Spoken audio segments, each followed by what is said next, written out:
Now this illustration deals with layering of protective clothing in accordance with NFPA 70E M.1.2 to the Annex M. And notice the RK1 fuses is still used as was used really in the previous illustration.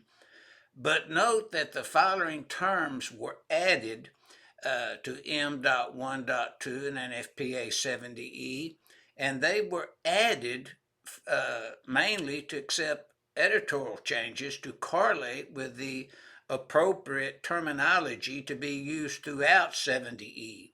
Now, notice in the first line, the term determined was added for clarity. In the second line, the terms if tested as a combination was added.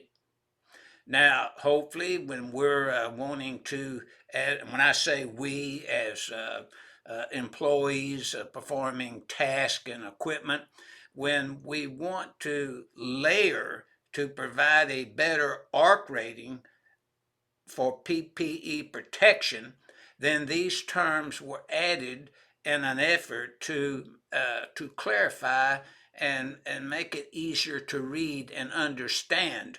And that's what mainly this layering of protective clothing is trying to present to users of NFPA 70E.